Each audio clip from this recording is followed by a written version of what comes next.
This Hebrew psalm, repeated with intention, does not negotiate with lack, it confronts it.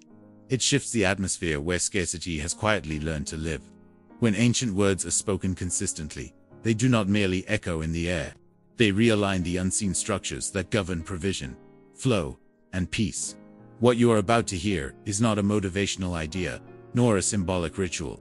It is a spiritual pattern preserved across generations, whispered in times of need, and guarded by those who understood that words spoken in alignment with heaven never return empty. If you feel that something in your life has been blocked, not dramatically, but subtly, if effort seems heavier than it should be, and resources pass through your hands without remaining, stay here. This teaching is not here by accident. And before we go deeper, I want to ask you to support this work. If these teachings resonate with your spirit and you value wisdom rooted in ancient truth, subscribe to the Jewish Wisdom channel. Your subscription is more than a click. It is a way of keeping this stream of teaching alive and accessible to others who are searching quietly, just as you may be now. Now, write this short sentence in the comments. Not for visibility, but as an act of alignment.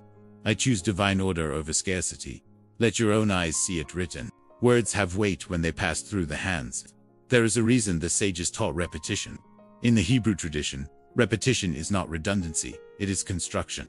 Just as walls are built stone by stone, spiritual realities are established word by word, day by day.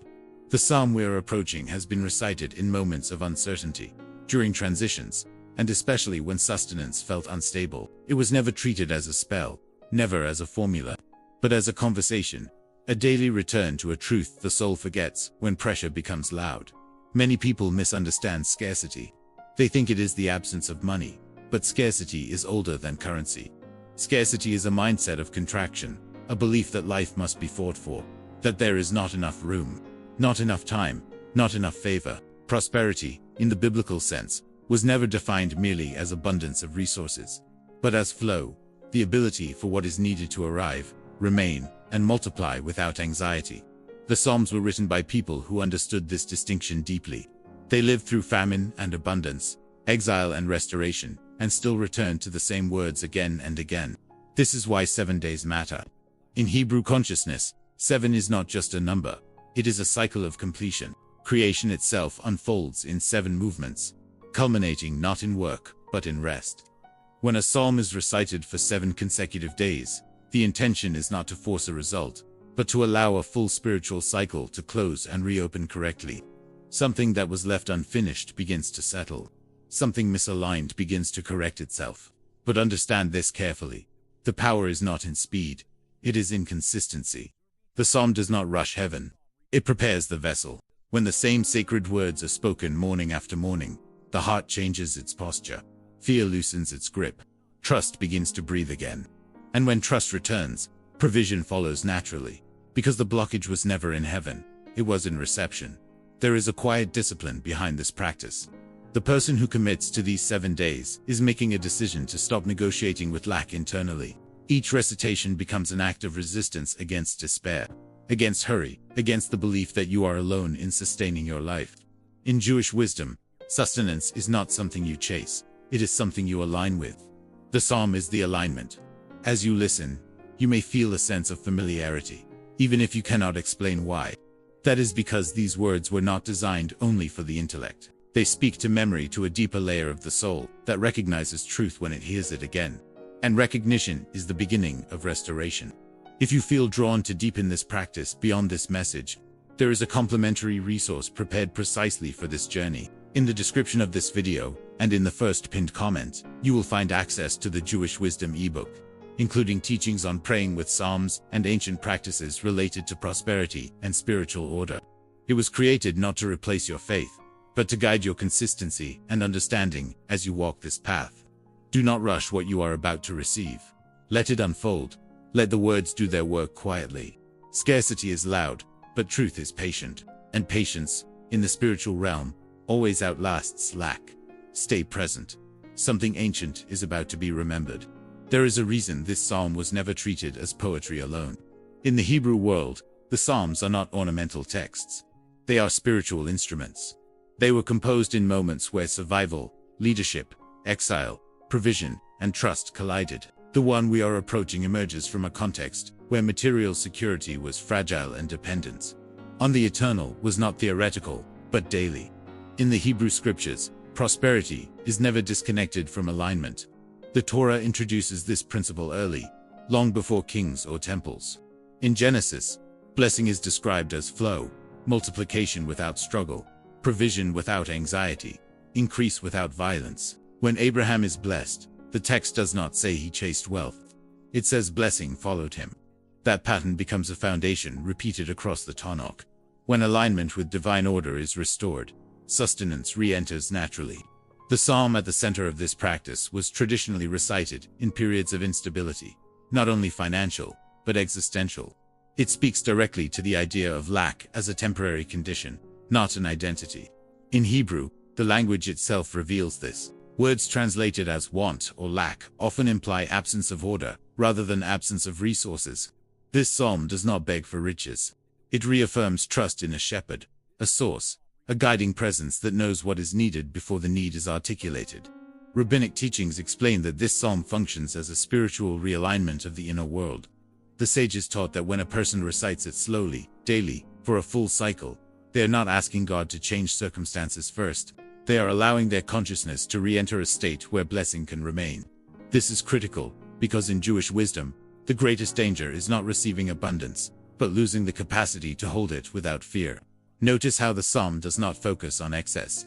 It speaks of sufficiency, rest, guidance, and protection. This is intentional.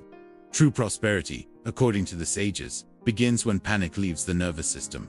When fear governs the inner life, even abundance feels scarce. But when trust is restored, even modest provision feels expansive. The psalm works at this level first. The number 7 deepens this meaning. In the Torah, 7 represents completion, balance, and sanctification of time. The 7th day is not productive, yet it sustains all others. By repeating the psalm for 7 days, the individual symbolically rebuilds a complete internal week, restoring order to thought, expectation, and spiritual posture. Each day reinforces a different layer: trust, patience, humility, gratitude, restraint, faith, and rest. Kabbalistic interpretations add another layer. They teach that sustained recitation opens pathways between intention and manifestation, not through force, but through harmony. When the same sacred words are spoken at the same time each day, the soul enters rhythm, and rhythm is essential for flow. Where life becomes chaotic, flow dries up. Where rhythm is restored, provision finds a channel. There is also a connection here with later teachings echoed in the New Testament. When Yeshua speaks about daily bread, he is not introducing a new idea. He is reaffirming an ancient one: dependence without fear. The request is not for abundance tomorrow, but sufficiency today. This mirrors the psalm's message perfectly. Anxiety about tomorrow fractures trust today. The psalm repairs that fracture. What makes this practice powerful is not the promise of instant results, but the depth of internal recalibration it produces. By the 3rd or 4th day, many people report not external miracles, but internal shifts. Sleep deepens. Decisions feel clearer. Urgency softens. And it is precisely in this softened state that prosperity begins to move again. Because prosperity avoids desperation, but follows peace. The psalm is not magic, it is memory. It reminds the soul of a truth it once knew. You are not the source of your own sustenance. You are the receiver. And receivers must be open, calm, and aligned. As this revelation settles, do not analyze it too quickly. Let it descend. The ancient words have survived because they work slowly and thoroughly. Scarcity collapses when its narrative is no longer believed. And this psalm, repeated faithfully, dismantles that narrative from the inside out as this understanding moves from revelation into lived experience. The teaching asks for embodiment. Ancient wisdom was never meant to remain abstract. It was designed to be practiced quietly, daily, until truth reshapes behavior. Psalm 23 becomes powerful not when it is admired, but when it is integrated into the rhythm of ordinary life. The first practical application begins with timing. Choose a fixed moment each day, ideally in the morning, before the mind is crowded with demands and calculations. Consistency matters more than intensity. The sages taught that spiritual flow responds to rhythm, not urgency. When Psalm 23 is recited at the same hour each day, the soul learns stability again. Stability is the soil where prosperity grows. Read the psalm slowly, not as a request, but as a declaration of order. Each line is a repositioning of the inner world. The Lord is my shepherd is not comfort language. It is a transfer of responsibility. It quietly says, I am not governing the universe alone. This sentence alone relieves the nervous system of a burden it was never designed to carry. Scarcity often survives because the body lives in constant vigilance. The psalm teaches the body that it is safe to release tension. As you move through the words, pause whenever resistance appears. Resistance reveals the exact place where scarcity has learned to hide. When the psalm says, I shall not want, and something inside disagrees, do not correct it harshly. Simply notice it. Awareness itself begins the healing. Jewish wisdom teaches that what is brought into light begins to loosen its grip.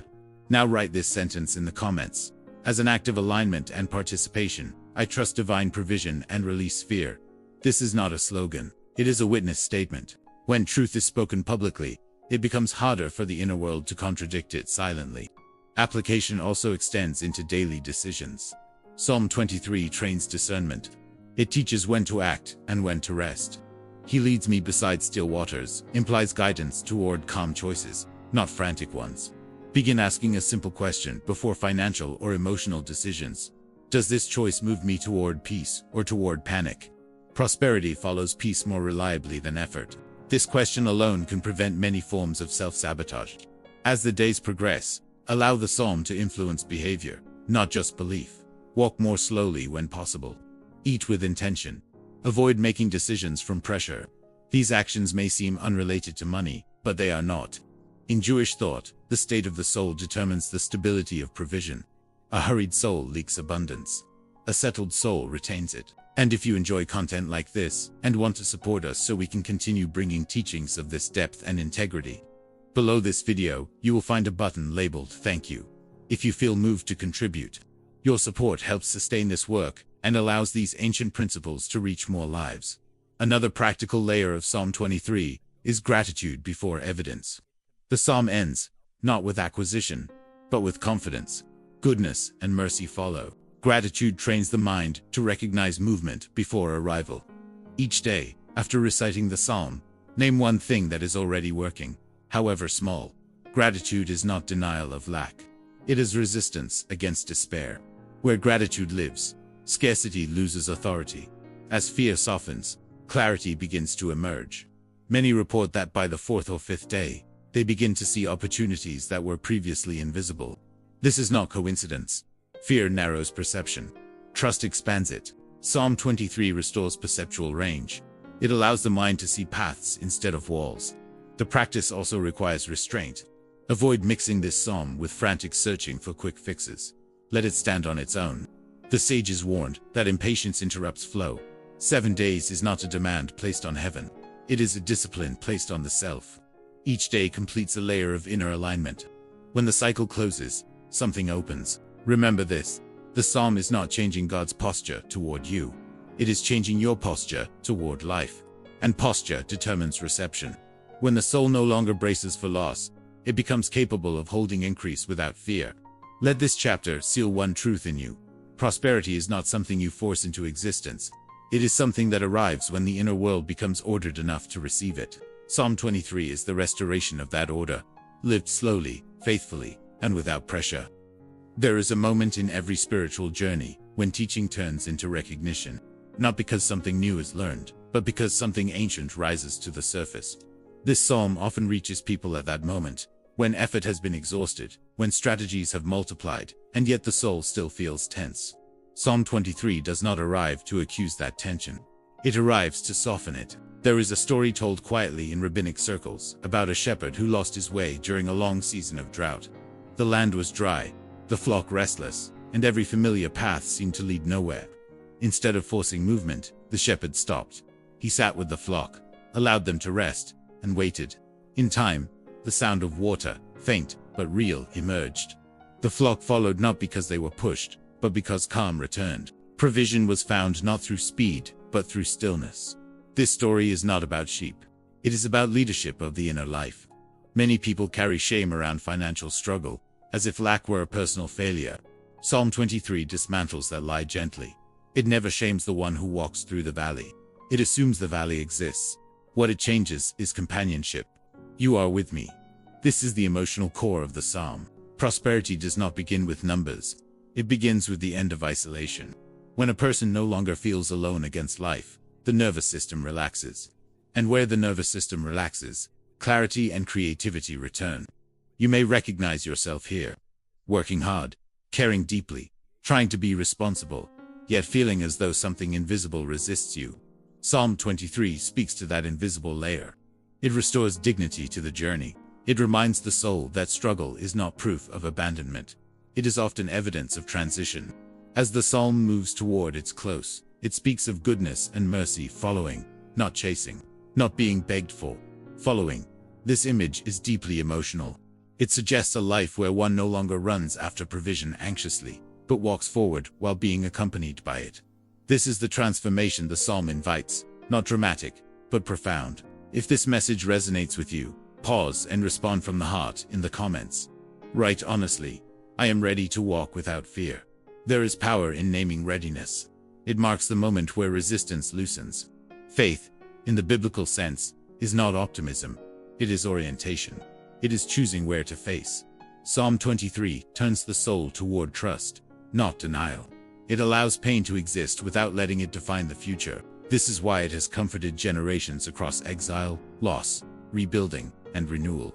It does not promise escape from difficulty. It promises guidance through it. At this point in the journey, many feel a quiet desire to go deeper, not out of desperation, but out of recognition.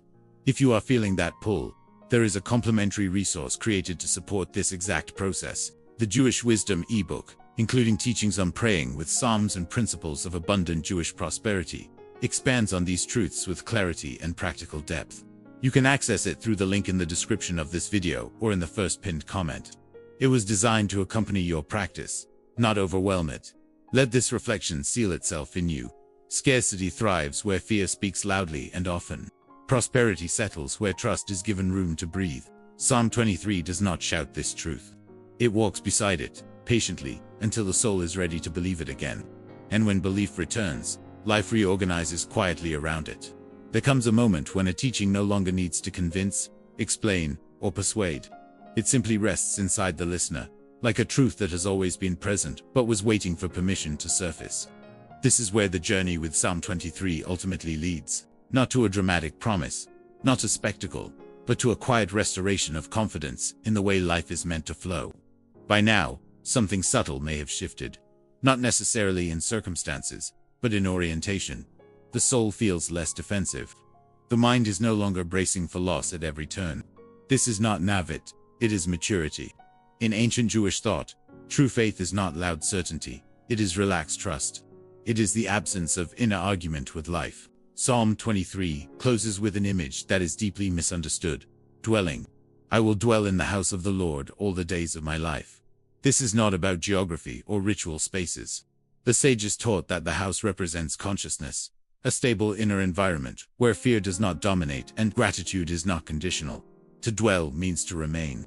It means no longer living in emotional exile, constantly anticipating the next disruption.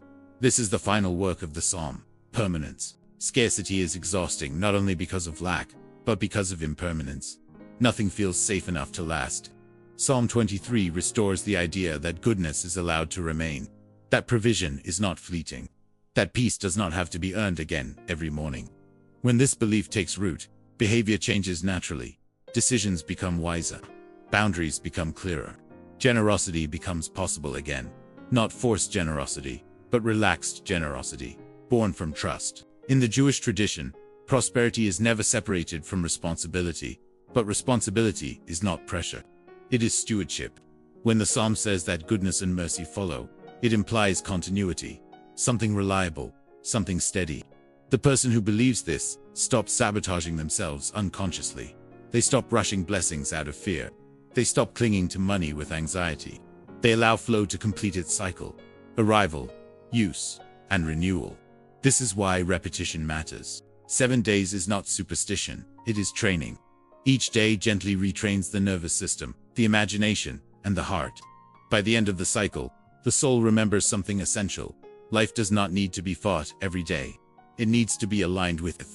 At this stage, the psalm is no longer something you recite. it becomes something you inhabit. Its language begins to shape inner dialogue. Instead of asking, "What if I lose?" the mind begins to ask, "What is being guided right now?" That single shift changes everything. Because questions determine perception, and perception determines experience. If you have walked with this teaching until now, pause and respond honestly in the comments. Not with analysis, but with presence. Right, I choose to dwell in trust. Let it be simple. Let it be sincere. This is not for visibility. It is for anchoring. Understand this clearly, and allow it to sink beneath thought, beneath reasoning, into the quiet place where fear usually takes refuge. Psalm 23 does not promise a life without valleys. It promises a life without abandonment.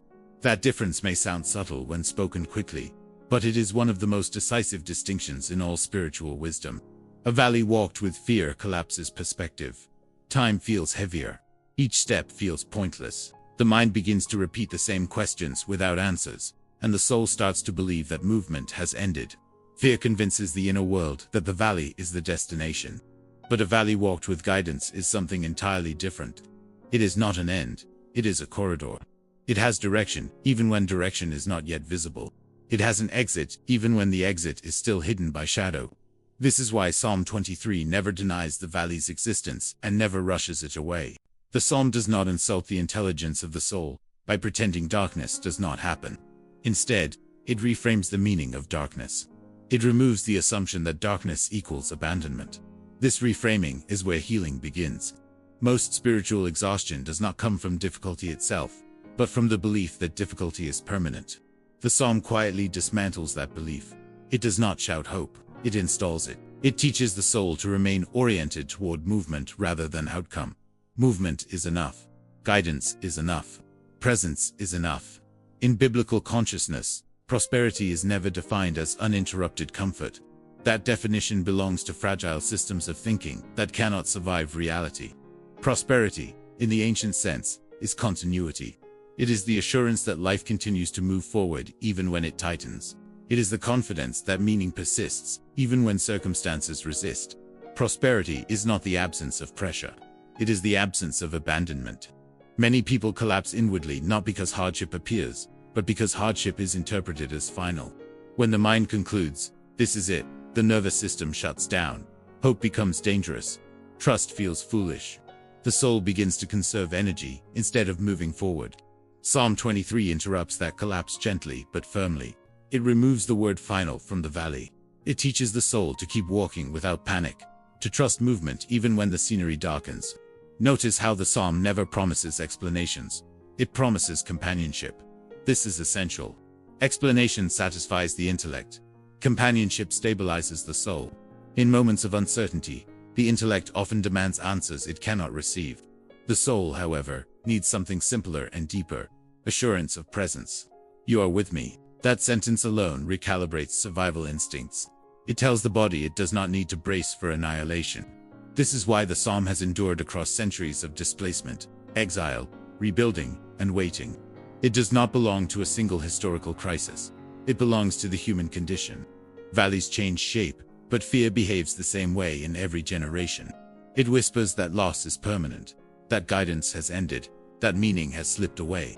Psalm 23 answers that whisper, not with argument, but with orientation. Orientation matters more than explanation. A soul that knows which direction it is facing can endure uncertainty without breaking. A soul that believes it is alone, even with answers, eventually collapses. The psalm restores orientation.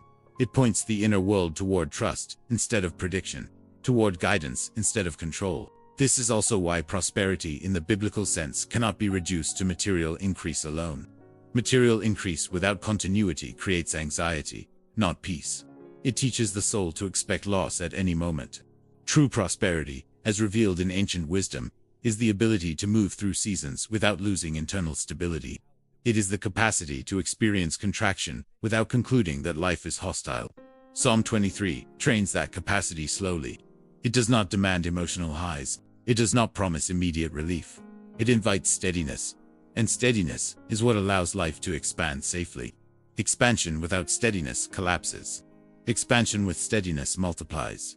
The valley, then, becomes a teacher rather than a threat. Not because it is pleasant, but because it clarifies dependence. It reveals where the soul has relied too heavily on control, prediction, or self-sufficiency. The psalm does not shame this revelation. It integrates it. It replaces isolation with guidance, panic with presence, finality with passage.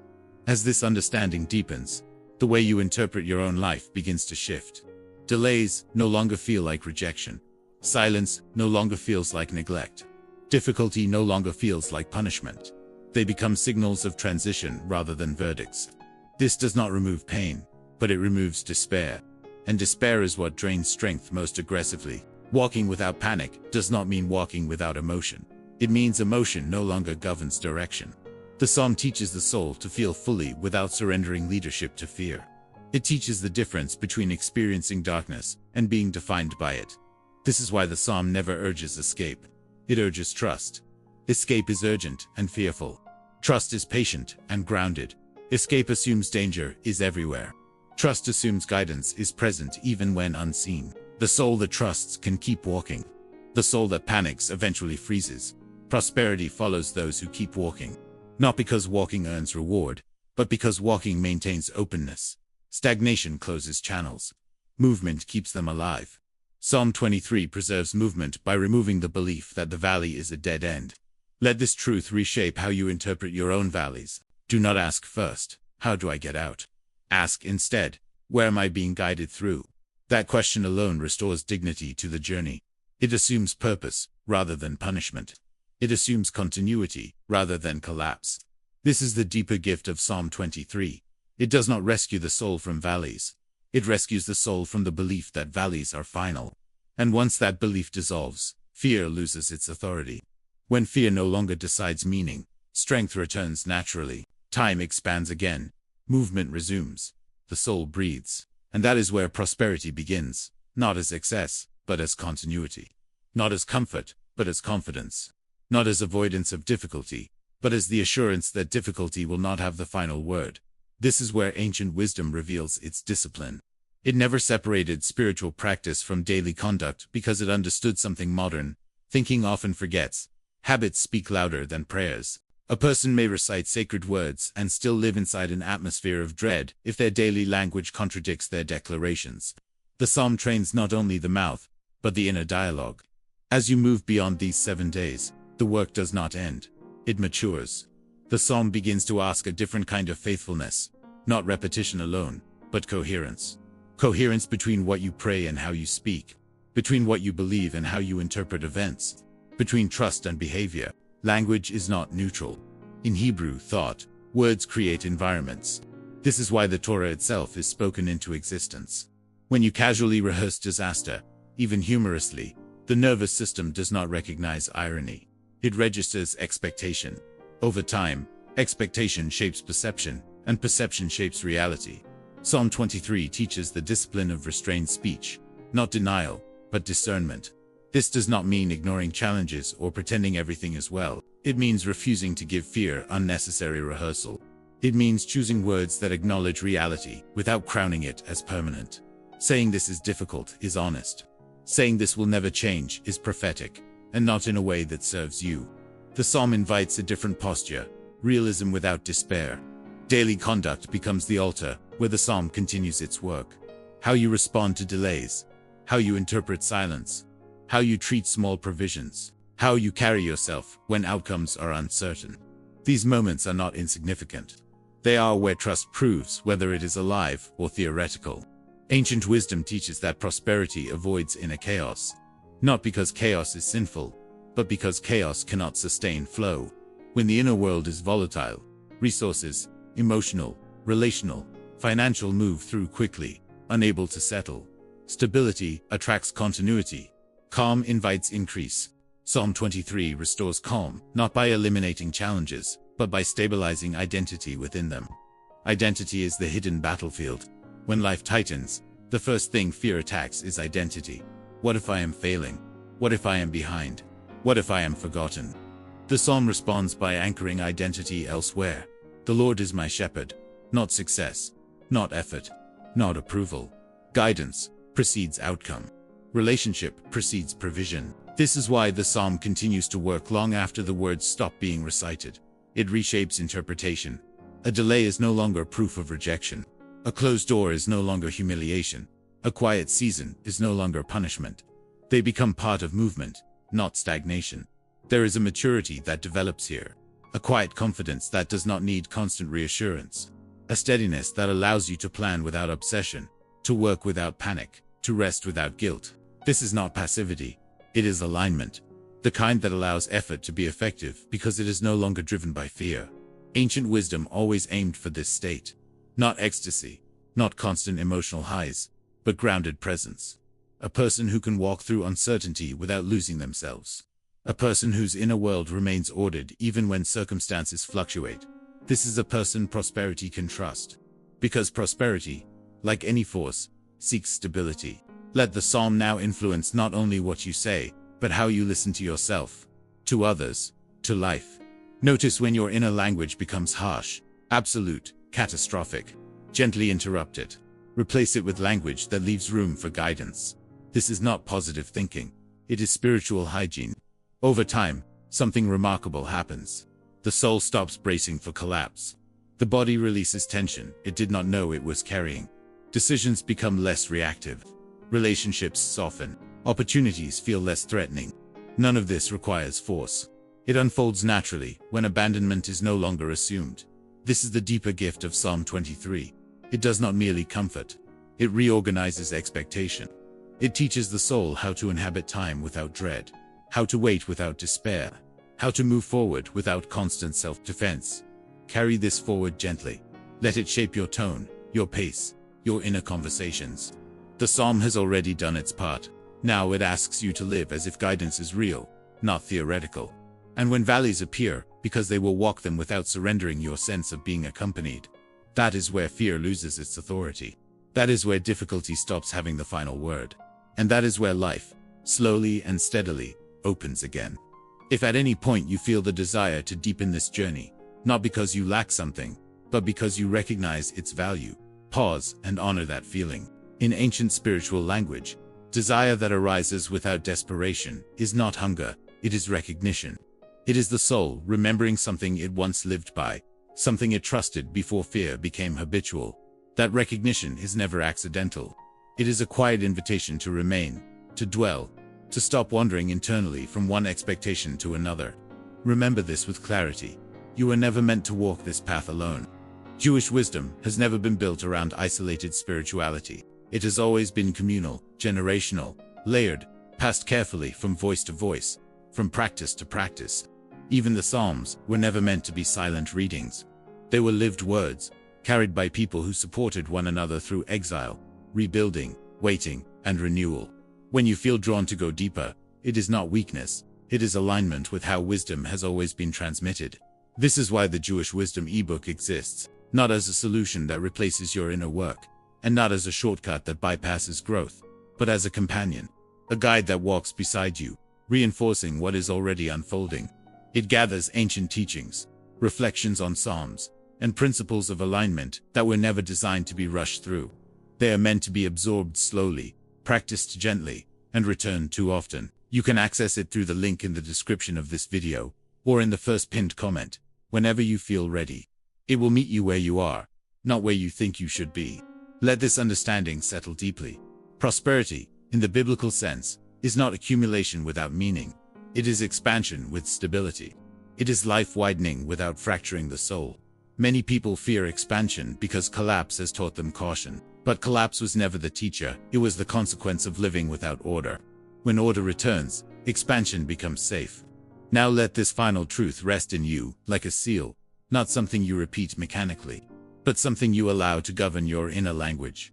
Blessing is not fragile, but it is responsive. It responds to order, because order creates space. It responds to trust, because trust removes resistance.